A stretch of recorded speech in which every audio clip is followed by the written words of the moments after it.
새해를 맞이해서 우리는 전도서를 보면서 솔로몬이 어떻게 삶에서 지혜를 발휘했는가 하는 측면, 실제 삶에서 솔로몬이 어떤 생각을 가지고 살았던가 하는 측면에서 말씀을 나누겠다 하고 지난주부터 새해의 말씀을 나누었습니다.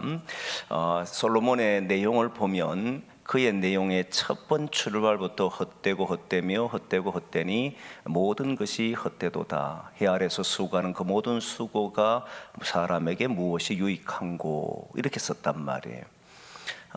그런데 우리가 흔히 이 전도서 1장 1절에서 2절 3절 쭉 읽어보면서 느끼는 감정은 그래, 인간은 살아가는 모든 것이 헛되구나.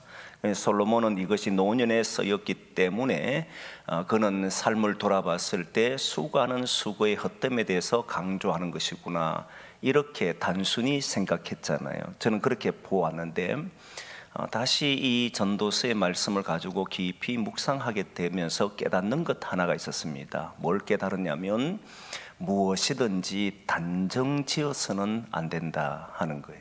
특히 하나님의 말씀은.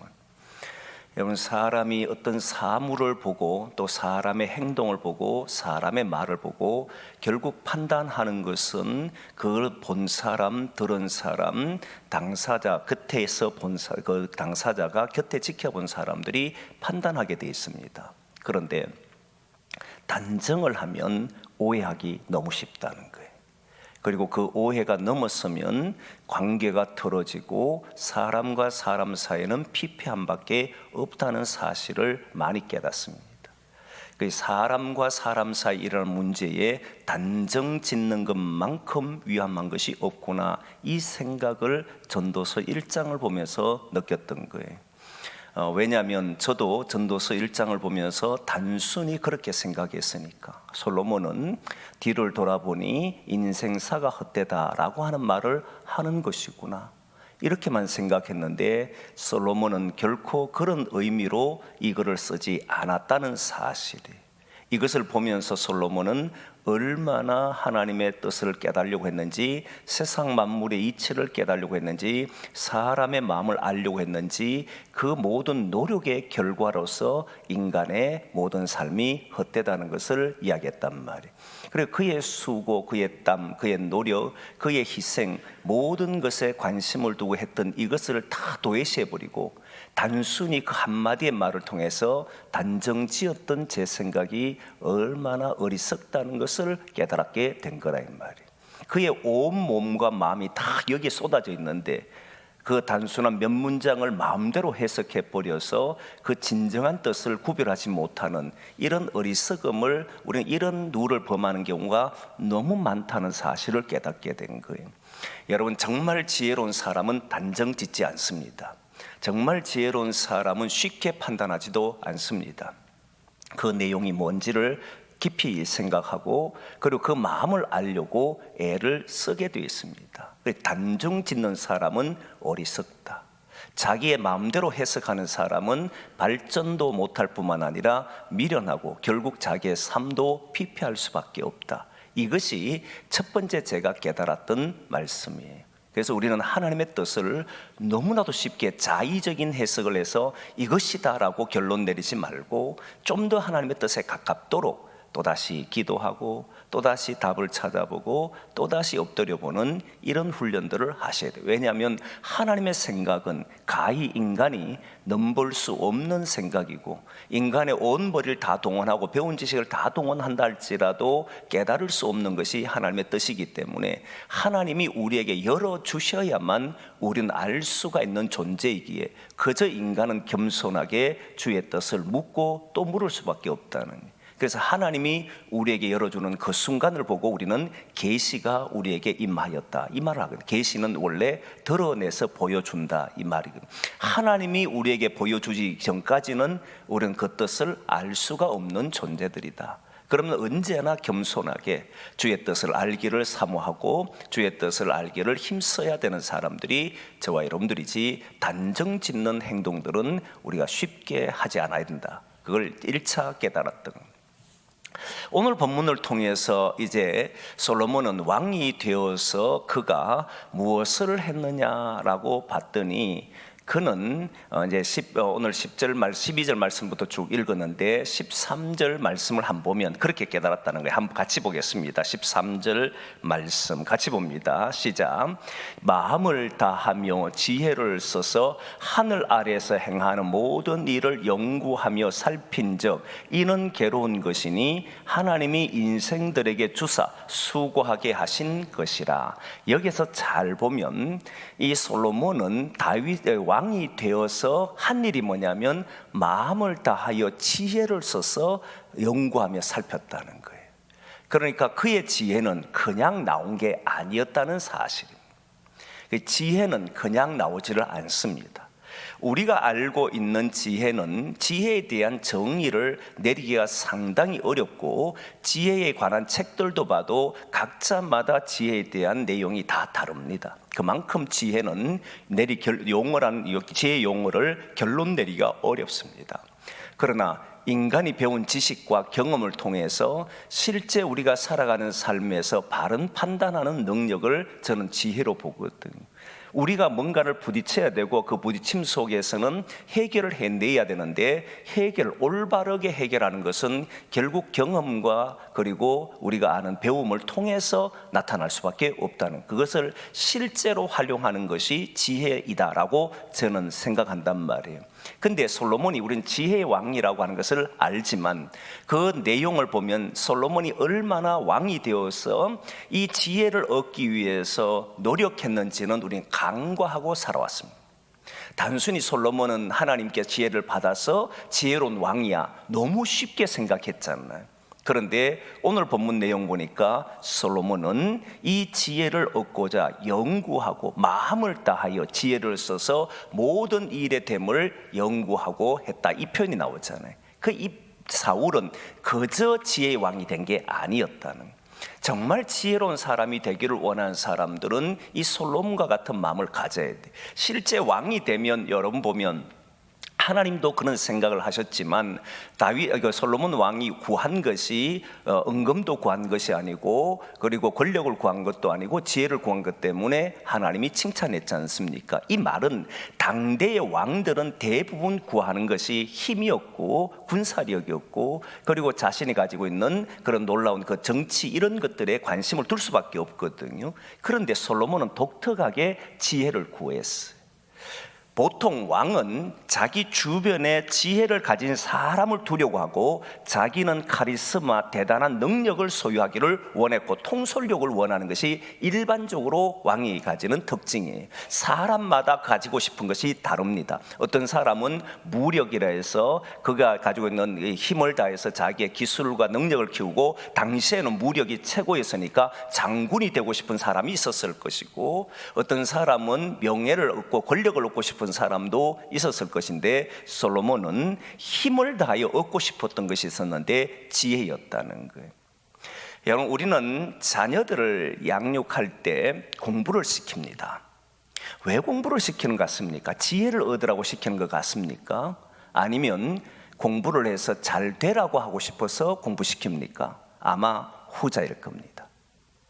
아이가 지혜를 가져서 이 세상에 주어진 문제를 잘 해결해 가기를 위해서 공부하는 것이 아니고, 지금 네가 이 공부를 통해서 나중에 훌륭한 사람이 되든지 아니면 돈을 많이 버는 사람이 되든지 이 세상에 그래도 나름 뭔가 하는 사람이 되기를 원했을 겁니다.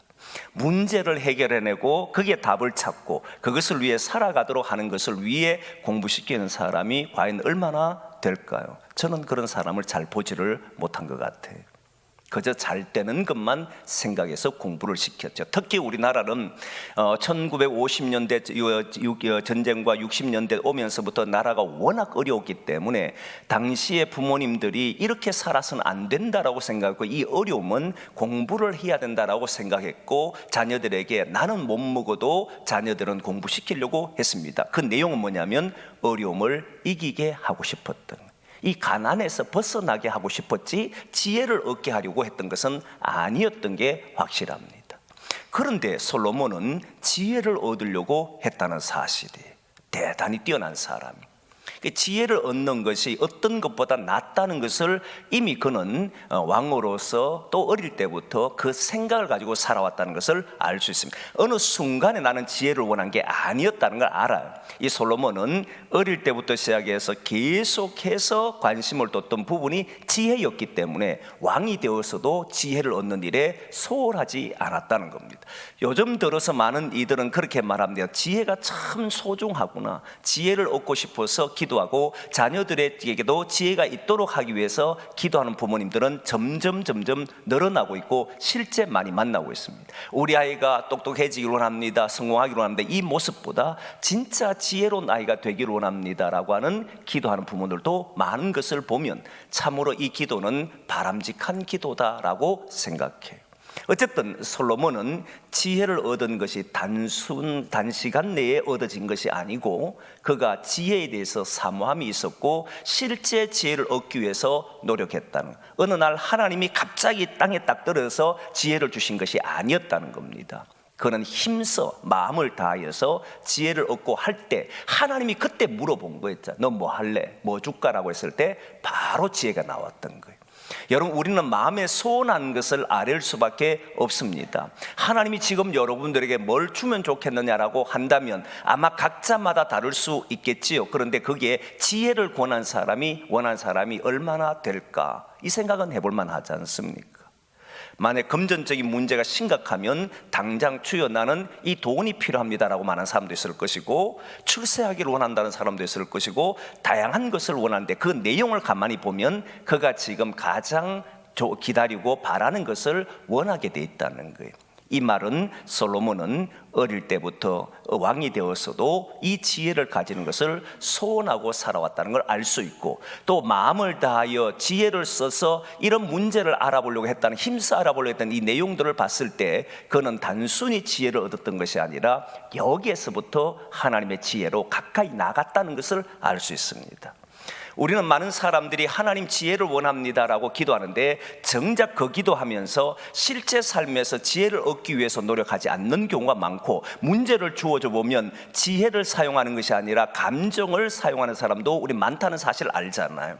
딱 문제 주어져 보면 다시 생각해보고 또다시 생각해보고 또다시 답을 찾아보고 여기에서 얻는 이득이 뭐고 여기에서 어떻게 하면 되는지를 정말 힘써 찾아볼 때, 그때 이건 우리의 지혜는 여기까지구나, 하나님의 지혜는 뭐지, 하나님의 지혜는 어떻게 하면 이 문제를 해결하지, 이렇게 나가는 거거든요.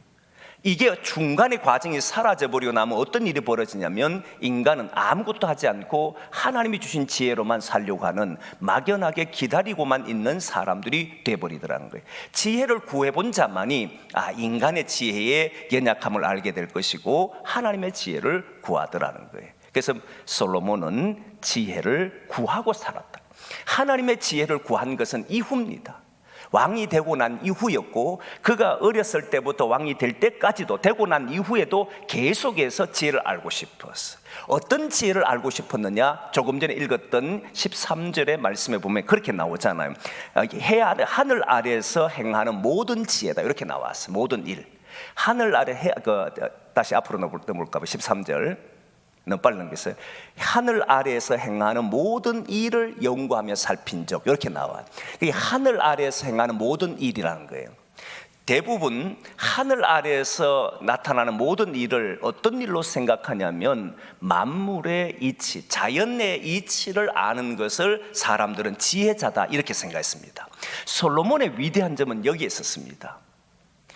당시에 지혜로운 자는 누구냐면, 농사 짓는 시대라면 자연의 이치를 알아야만 농사가 잘 되는지 안 되는지를 알게, 언제 비가 올지 언제 비가 안 올지, 이런 것, 해가 얼마나 질지, 해가 언제 질지, 이런 것들을 주기를 잘 알아야만 그런 사람을 지혜자라고 이야기했잖아요. 근데 여기에 썼던 이 지혜는 해 아래에서 있는 모든 만물의 일을 알아, 모든 만물의 일, 모든 일이라고 하는 이 말은 만물이라고 하는 자연의 일도 있지만 동시에 사람을 알아보려고 했다는 거예요.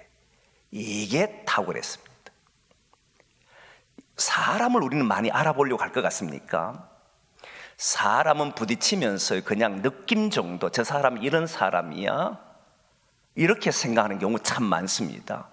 행동하는 걸 보고 우리는 단정을 짓고 저 사람은 저렇게밖에 살 수 없어, 이런 생각을 하잖아요. 그런데 솔로몬은 자연의 이치도 알려고 했을 뿐만 아니라 그것을 넘어서 사람이 왜 저렇게 살 수밖에 없는지, 저 사람이 저 때는 왜 행동을 저렇게 할 수밖에 없는지, 해 아래에서 행하는 모든 사람들의 행동까지도 일일이 관찰했다는 거예요.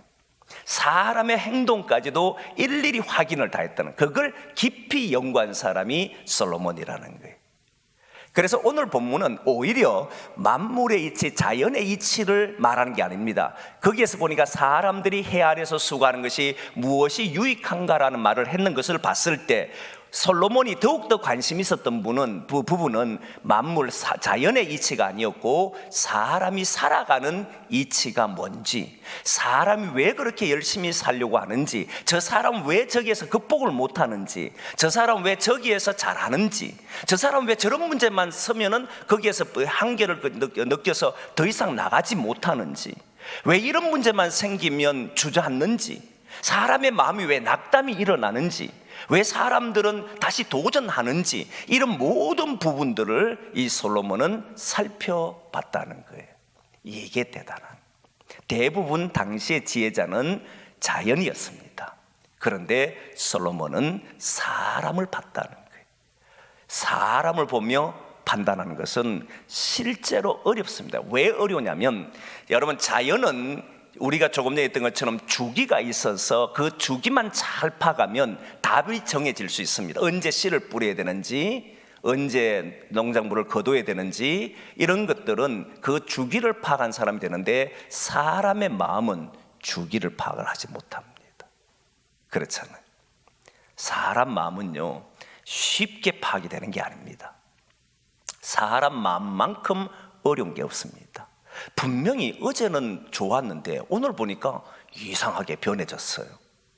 어제는, 아니 1시간 전에는 막 웃고 있는데 불과 1시간이 지났는데 울고 있어요. 이게 사람이잖아요. 사람이 순간순간마다 변할 때 이 사람의 마음을 볼 수 있고 판단할 수 있는 능력을 가진다는 건 대단한 사람이었다는, 이걸 해내려고 했던 사람이 누구냐면 솔로몬이었다는. 그래서 솔로몬의 지혜는 세상의 그 어떤 지혜보다도 뛰어났다. 동방 애굽의 지혜보다 뛰어났다. 그 내용이 열왕기상 4장에 나오는 말씀입니다. 한번 보여줄까요? 열왕기 4장 30절 같이 봅니다. 시작. 솔로몬의 지혜가 동쪽 모든 사람의 지혜와 애굽의 모든 지혜보다 뛰어난지라. 이제 이해되지요? 자연의 이치를 알았다면 동방의 지혜, 애굽의 지혜도 다 알았을 겁니다. 그런데 솔로몬은 사람이 살아가는 이유가 뭔지, 왜 저 사람들이 저기에서 부딪혀서 이겨내지 못하는지, 왜 한계에 부딪히면 사람들은 모두 주저앉는지, 모든 것이 왜 이 고통에서 벗어나지 못하는지를 그는 파악을 했는데, 파악한 결과가 뭐냐면 하나님이 인생에게 주신 것이기 때문이다. 결론을 이렇게 내렸어요. 그게 조금 전에 읽었던 말씀이잖아요. 다시 한번 13절 읽어봅니다. 13절 말씀 다시 한번 보겠습니다. 시작.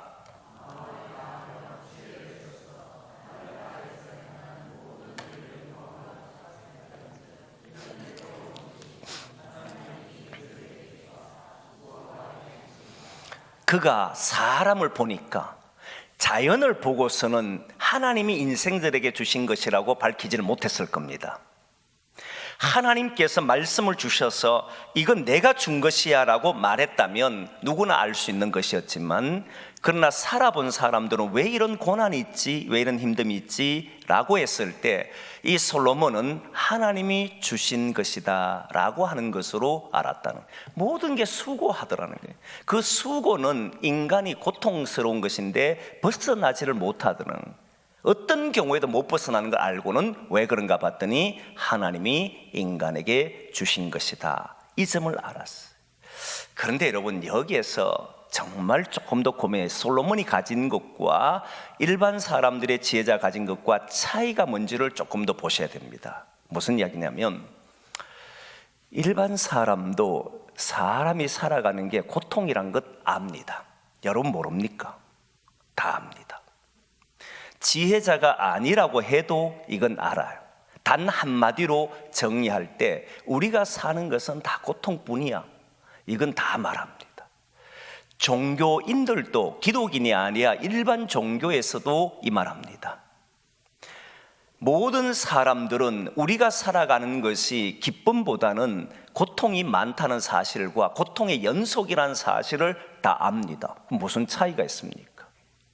솔로몬과 그리고 모든 지혜자의 차이점은 어디에 있냐면 인간과의 차이, 일반적인 인간과의 차이점은 어디에 있느냐면 일반 인간은 괴롭다는 걸 직감 그리고 우리가 살아가는 경험을 통해서 알았던 거예요. 경험을 통해서 우리는 괴로운 인생이다. 해도 수고 없네. 해도 열매가 없네. 이런 것을 경험과 체험을 통해서 안 거예요. 그런데 지혜자는 어떻게 알았느냐 하면 그 지혜자가 내린 결론들은 대부분 고대 사람들이 가지고 있던 종교적인 신념은 신에 의해서 이루어진 것이다 라고 이야기했습니다. 그냥 사람들은 사람이 땀 흘려 수고해도 그 열매는 결국 우리가 못 먹는 것이구나, 결국 이렇게 사는 게 인생이구나, 이 정도를 안다면 그 당시의 지혜자는 그게 신의 뜻이야, 그게 신이 너에게 준 것이야, 이렇게 이야기를 했습니다. 그래서 종교 당시 지도자들이나 현자라고 불리는 사람들은 신을 가까이 하는 사람처럼 되어서 신의 심부름꾼으로 생각하고 사람들에게는 마치 운명론이나 숙명론처럼 받아들이겠습니다. 너는 네가 가지고 있는 이것이 너의 한계고 신이 너에게 준 것이라고 하는 것으로 이렇게 이야기했던 거예요. 그러면 그것을 받은 인간은 어떻게 되냐면 받아들일 수밖에 없었습니다. 땀 흘려서 했는데 망해버렸어요. 그러면 그건 신이 네한테 내린 것이다, 이렇게 말을 하니까 그 신이 왜 내렸는지는 인간은 모르잖아요. 네가 여기에서 더 겸손하게 살아야 돼, 네가 이렇게 돼야 되는 거야, 신에게 더 바쳐야만 신이 너를 도와줄 거야, 이런 식으로 해서 그걸 받아들이도록 만들어 가버렸습니다. 이것을 그 당시의 종교 지도자들과 현인이라고 하는 현자라고 하는 사람들이 했던 행위들이에요. 그러면 솔로몬도 그렇게 생각했느냐? 솔로몬도 그런 식으로 이해했느냐? 하나님이 모든 것에 인간에게 이런 걸 주셨다라고 말하는 내용만 보면 당연히 솔로몬도 그건 하나님이 주신 것이기 때문에 우리는 여기에서 살아가야 돼, 받아들이며 살아야 돼 라고 이야기했느냐라고 했을 때 놀랍게도 솔로몬은 그걸 깨닫고부터는 뭘 하느냐면 오히려 지혜를 구하며 살아간다는 거예요. 분명히 여러분 생각해 보면 살아가는데 이 모든 일들이 신에 의해서 결정된 것이고 신이 우리의 삶을 결정해 가는 것이고 신이 우리의 모든 길을 인도해 가는 것이면 당연히 인간은 그냥 오늘 수고하고 난 뒤에 열매가 없으면 받아들여야 되고 그건 나의 업보고 나의 한계고 나의 어떤 그런 내게 주어진 그런 상황이니까 그건 네가 받아들여야 되는 쪽으로 가야 되는데 이 솔로몬은 그거를 극복하려고 했다는 사실이, 이게 달랐다는 점. 인간에게 주신 이 괴로움이지만, 하나님 주신 이 괴로움이지만 솔로몬이 깨달은 것은 그 다음에 나오는 것인데, 에덴 동산에서 하나님이 아담과 하와를 내보내면서 수고하여야만 먹을 게 있다라고 했지 않습니까? 그러면 신이 주는 것이라고 그냥 받아들이면 수고하는 것보다 어려움에 부딪히면 그걸로 만족하는 것이 인간이잖아요. 만족해야 되는 거잖아요. 이건 내 운명이고 내 숙명이니까. 그런데 솔로몬은 근심을 더하려고 했고 오히려 그걸 이겨내 보려고 했고 그 길을 도전해 보려고 했다는 사실이에요. 한번 보겠습니다. 16절 17절 보겠습니다. 16절 17절 같이 봅니다. 시작. 내가 내 마음속으로 말하여 이르기를 보라, 내가 크게 되고 지혜를 더 많이 얻었으므로 나보다 먼저 예루살렘에 있던 모든 사람들보다 낫다 하였나니 내 마음이 지혜와 지식을 많이 만나 보았음이로다. 내가 다시 지혜를 알고자 하며 미친 것들과 미련한 것들을 알고자 하여 마음을 썼으나 이것도 바람을 잡으려는 것인 줄을 깨달았도다. 뭐 하려고 했다는 겁니까? 해보려고 했다는 거예요. 운명처럼 숙명처럼 받아들이려고 한 것이 아니고 다시 이것이 무엇인지를 또 해보려고 했다는 거예요. 이건 받아들여. 네가 그렇게 사는 사람이니까, 그렇게 태어난 사람이니까 너는 그렇게 살아가는 게 맞아 라고 하는 것이 아니었다는 거예요. 나는 거기에서 다시 도전해서 또 뚫으려고 했고, 또 지혜를 얻으려고, 더 많이 만나서 지혜를 가져보려고 했다는 사실이에요. 그 결과가 이제 후반에 계속 나오겠지만, 그때 내린 결론이 뭐냐면 오늘 마지막 절에 이 말을 합니다. 한번 보겠습니다. 마지막 절 같이 봅니다. 같이 보겠습니다. 시작.